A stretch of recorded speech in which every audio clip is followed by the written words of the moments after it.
Shit.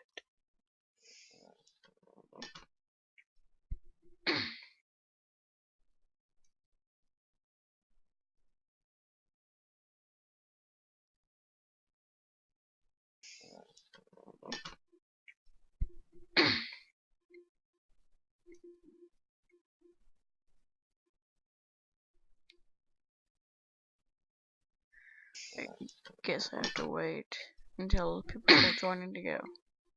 Oh, alright. Alright. Now that I'm a person watching, thanks for watching another live stream. I guess I have to wait until people start joining to go. Oh, alright. Alright. Now that I'm a person watching, thanks for watching another live stream. I guess I have to wait.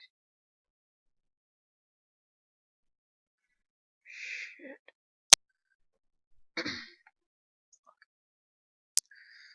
Alright guys, so I'm getting over that sickness from a few days ago, so my voice should sound a bit better. Today we're going to be watching or reading some stalker stories, so I hope you guys like.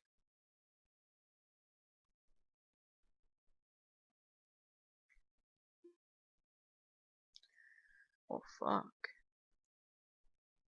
Here we go. What the hell?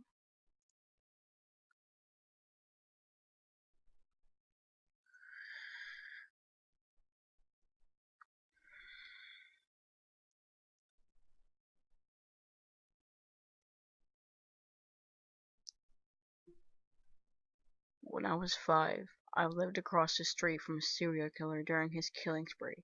I think he killed 13 or 14 women in that time.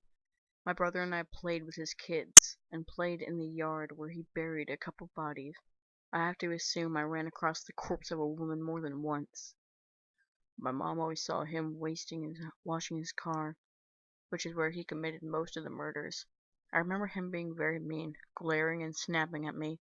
My mom maintains he just hated women in general, but he liked my older brother a lot. He made my brother pancakes frequently whenever he would go over in the mornings to play with the killer's son. My brother says he finds it weird that his strongest memories of the man would involve his delicious pancakes. After he was arrested, his son called my brother.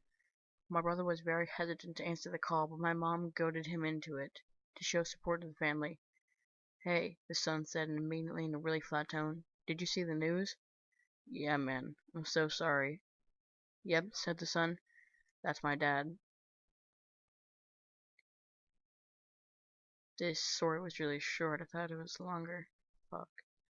So we're already off to a pretty damn bad start. Fuck, the person watching left. Until people start joining to go. Oh, alright. So we're already off to a pretty damn bad start. Fuck, the person watching left. Until people start joining to go. Oh, alright. So we're already off to a pretty damn bad start.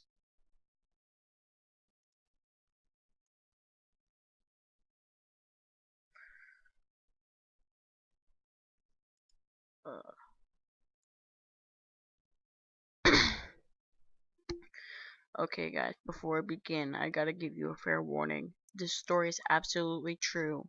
Unfortunately. It is also very long. It goes back to my childhood, but it wasn't very terrifying until very recently. Now I'm completely lost in fear. I'm an adult man, and logical and intelligent, or I'd like to believe so. Sitting in my bed, scared shitless right now. Goosebumps all over my body and tears of horror in my eyes. I ask for your help in explaining this fucking horrifying thing. Caution, you'll notice that I curse quite a bit. I want to know that what you read from now on is a situation perceived in my mind. I like that I'm a very rational person, and I haven't been able to explain these occurrences in a natural way. Since my mom got a new job, she started making new friends. It is common in our country that friends come to each other's houses for a cup of coffee, cake, and gossip and whatnot. few weeks into her new job, my mom made friends with this woman, Rose. She would come over maybe twice a week and they'd sit around the coffee table on the balcony and just talk. One day when I was 17, I was at the balcony with them. Not sure why I was there, but knowing me, I probably ran out of internet hours. Back in the day, we bought internet monthly per hour in my country, and was bored as fuck. So we're sitting here, they're gossiping about who knows what, and Mom gets up to go get some cake she had baked recently. I remained sitting at the table with Rose, and that's when my life changed forever. Rose was a good-looking woman. She was about 5'6", skinny, long black hair, pearly white teeth, and attractive woman overall. So anyways, I'm sitting there with her friend. She turns to me. She has this creepy grin on her face, bright lipstick with bright white teeth underneath, and just making it look more scary. Her head is moving slowly, almost as if she became a puppet.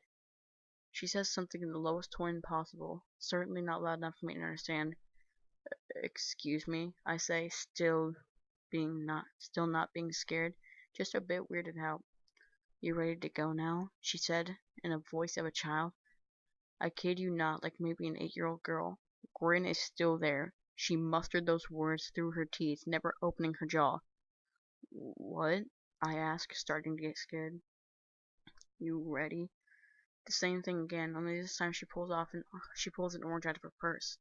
That's it, she just took a fucking orange out and held it there. Didn't offer it, didn't eat it, just held the fucking thing. At that point I was getting scared as fuck. Thankfully my mom came with the cake. Rolls, almost as if someone pushed a button on her remote control, switched back to her normal self, putting the orange back into her purse.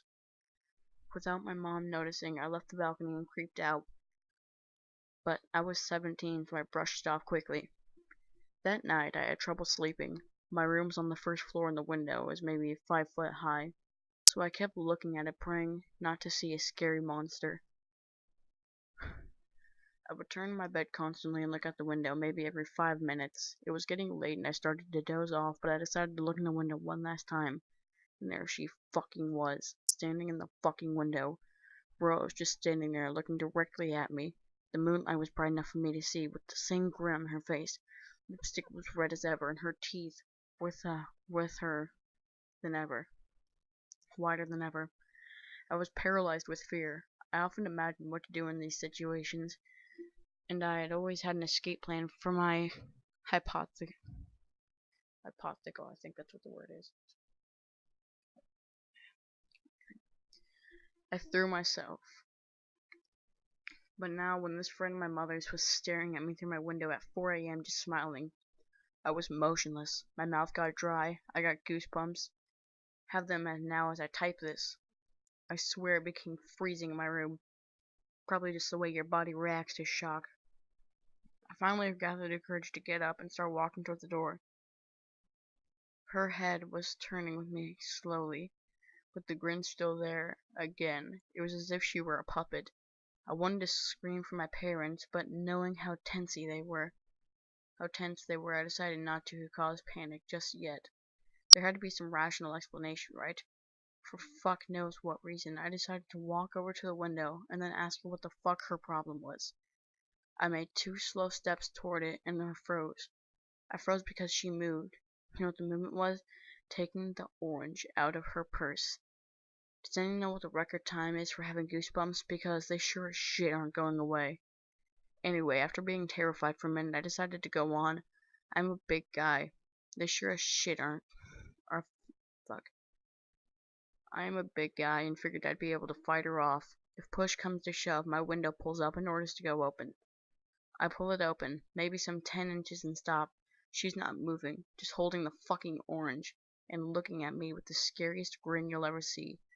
I stand there and she stands there. Then she starts bending, but every move she makes is slow, so mechanical. She's bending so we can reach the open part of the window. I'm horrified as she pushes her head through it. Just enough space for her head to go through. You go with me now. As she's saying that, in her 8-year-old voice, her hand is making its way through the crack, holding an orange. What do I do? What do you do? Fucking run. I run out of my room, screaming for my dad. My dad being a light sleeper, he jumps out of bed and screams back at me and asks what the hell is going on. All I can muster is, Rose, window. While Dad is putting his pants on, I run back to the room, wanting Rose to be there so he can see I'm not crazy. You know how in horror movies the person you saw is gone by the time the witnesses come? Yeah, well, similar thing happened, except I caught Rose leaving. There was a house some 100 yards away from mine, and it had one of those motion-activated lights. Lots of crime back home. I saw the light turn on, and a glimpse of Rose disappearing behind that house. By the time my dad ran into the room, she was gone.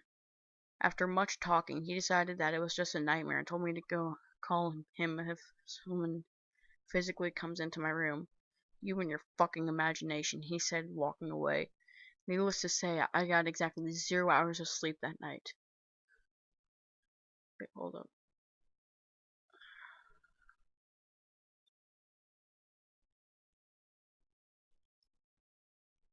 The house, some 100 house.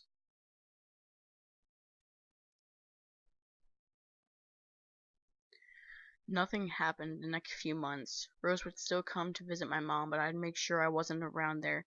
Fuck that. As in every teenager's life, so many things were happening around me, and I forgot about the Rose incident. Then one day I was spending my afternoon browsing the internet, years before Reddit, unfortunately. I got pretty hungry, so as any spoiled child, I yelled for my mom to see if she would come. She didn't. Oh well, tough luck. I have to go in the kitchen and make myself a sandwich. Kitchen in our house is connected to the living room, but you can't see the light in the living room until you're at least in the middle of the kitchen. So I open the kitchen door and walk in. I freeze. There it is. There on the kitchen table in orange. I immediately thought of that creepy night Rose is here. I'm still motionless on my spot. A few seconds later, I realize how stupid I am and put the orange back in the fruit cabinet. I grab the thing and hear the voice behind me. You will have to come with me soon, you know. Child's voice. It's Rose. I produce some kind of noise resembling a scared pig about to get slaughtered. Listening fast, I turn around and there she is, standing in the middle of the living room. Just standing there, same grin on her face, same lipstick in her lips, teeth white as ever. Only she started tilting her head to the left a bit, in slow motion, as if I remembered it exactly as if it happened yesterday. Her long black hair falling down, her shoulders white summer dress, bright red shoes to match her lipstick. I forgot to mention that she was very pale. Even in summer she seemed not to be with friends in the sun. This added to the creepiness. There's this woman who already scared the shit out of me once, standing alone in the middle of my living room, pale as a ghost, bright red lipstick and shoes, tilting her head to the side, speaking in a child's voice. And then, she takes an orange out of her purse, takes it out slowly, and looks at me as if she wanted me to have it. Just as my self-defense mode is about to take over and I either run and tackle the crazy bitch, my mom walks in. I know it didn't happen, but it seemed like my mom brought the light into the room. I released a breath of relief. Rose, of course, went back to her normal self. They were about to go for a walk, and my mom was getting ready in her room. She was pulling a grudge on me or some shit. Since my parents wouldn't believe anything I was saying about her, I wasn't sure what to do. Only thing I could do at that age, I suppose, but I swore I'd punch the woman if she ever came close to me again. A year or so had passed without any incidents, and I was getting ready to go to the United States to study a college. Since I was going to play basketball there, I had to prepare for it. Sorry, getting a drink. I spent summer away from home, working out in a training camp in a town about 40 miles from my city. During the last night of camp, I was excited about going to America in a few days. I had the room to myself, sorry. I was very excited about going to America in a few days, and had trouble sleeping. My room had a beautiful balcony. I was on the third floor of the hotel. Since it was warm, I decided to sit in the chair on the balcony for a while. I walked out and sat down, and immediately regretted it. It is really time to come now. I nearly shit myself. I mean, it's been a while since I last heard that voice, but something like that stays with you.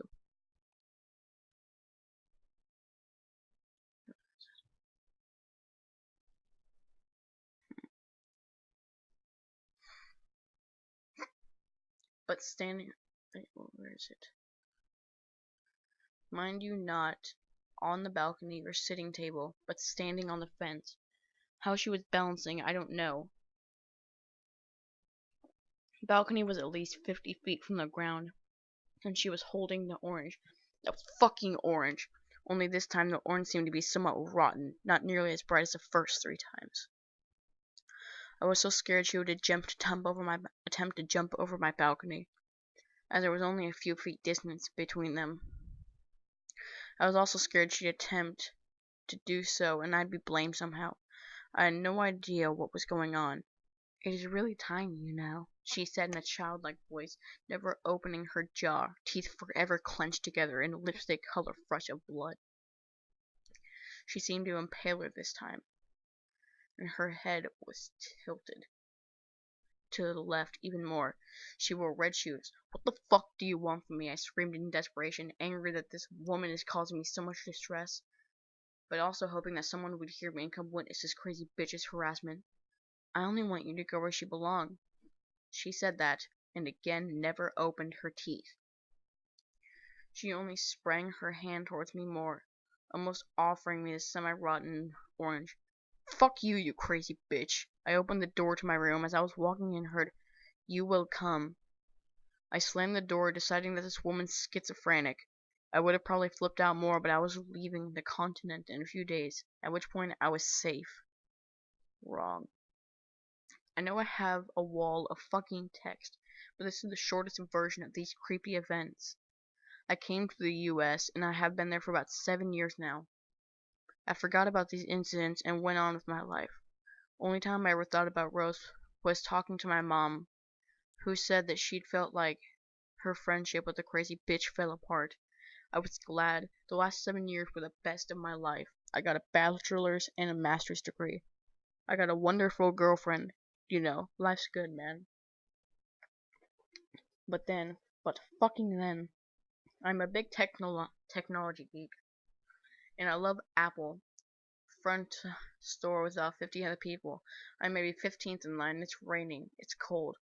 I've been there for about 4 hours now. Doors finally open and we start moving in slowly. I look across the street and instantly stop. People run into my back and I can hear complaining, but it is all bouncing off me.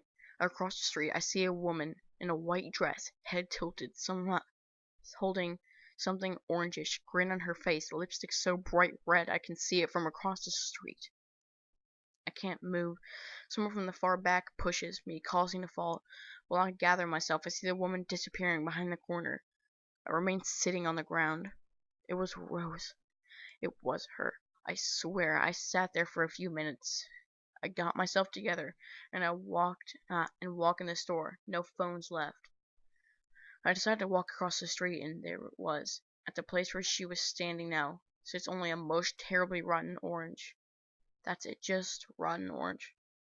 I started crying. All memories came back to me. I thought my whole life would nearly constitute being stalked by some maniac, and how she would find me anyways. I spent the next few hours in a nearby coffee shop drinking tea and reasoning how this could be logically possible. I kept no secret from my friends and family's whereabouts. Did she stalk my Facebook? My friends? Did she travel here to harm me? What the fuck is her deal? Answering no question, I asked myself. I went home, but deciding to keep it all to myself. Girlfriend noticing something wrong, but for the next few days didn't push it. Yeah, fuck. I figured it was all a fluke, my mind playing tricks on me. I was up all night before that morning. Plus it was raining. How could I see that well? And that orange, that was just a coincidence, I convinced myself, just making it all up. So today, a letter came in the mail. I get a lot of mail, so it's not out of the ordinary. But there was this envelope with no returning address. No one watching still. By the time my dad ran into the room, she was gone. After walking away. Needless to say, plus it was. But there was this envelope with no return address. I opened it immediately, shocked. I was holding a Polaroid picture. and it was me standing in line at the front of the store only Friday. Only in the picture was taken by a person behind me. It was taken at the moment I was looking across the street. I can tell because I could see the horror on my face.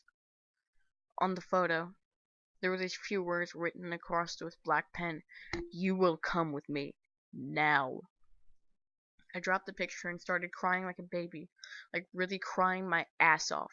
My girlfriend found me in our room, curled up on the bed, still crying. She was terrified that maybe someone close to us had died, and she'd never seen me let a single tear before.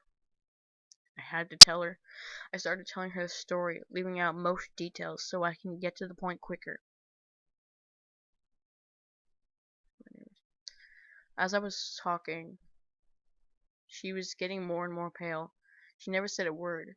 I finished my story, and she was pale as a ghost, not moving. She then asked a fucking question that honestly caused me to almost faint.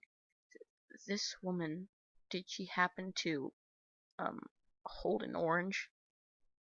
I froze. She started crying like I've never seen her cry before. We had a long talk that night, and her story would require another wall of text. Honestly, I'm fucking tired from typing this much, and I'm pretty sure no one will be willing to read this much.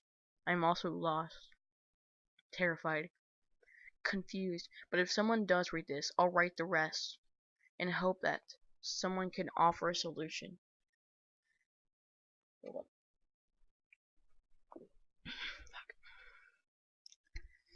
Sorry.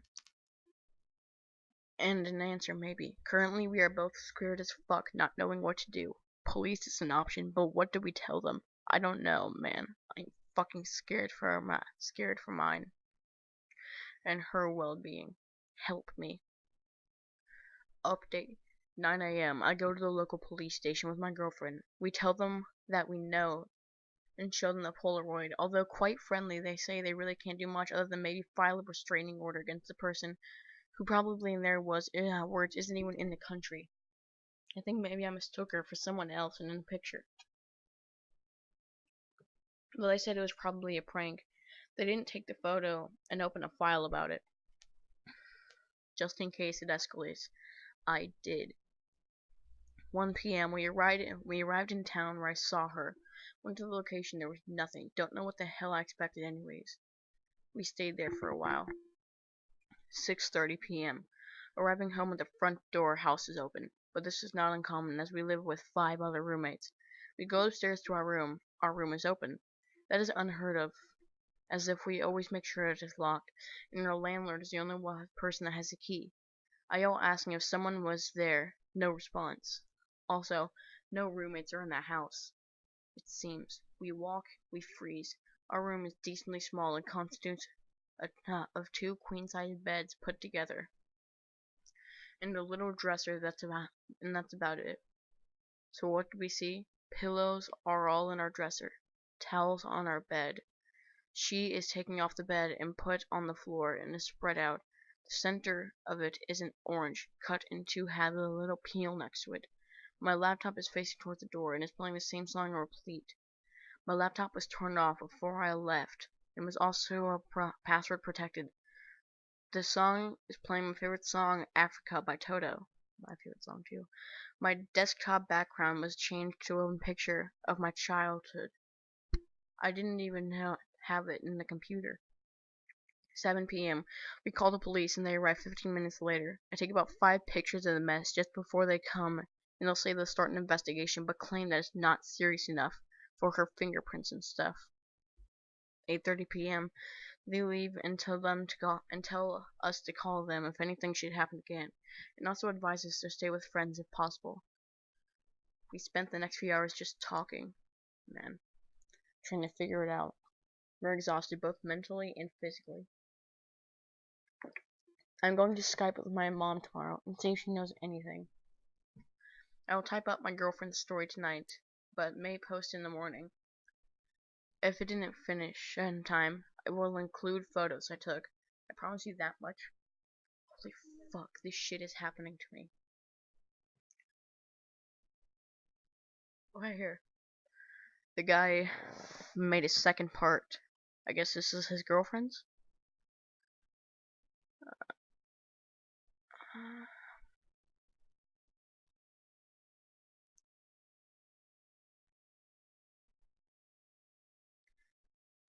Alright, here we go. This is another pretty damn long story. It's a guy's girlfriend's.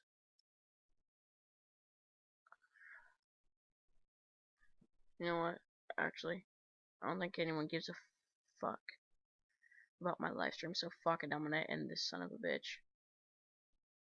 It's raining. How could I see that well? And that orange. That was just. But there was this envelope.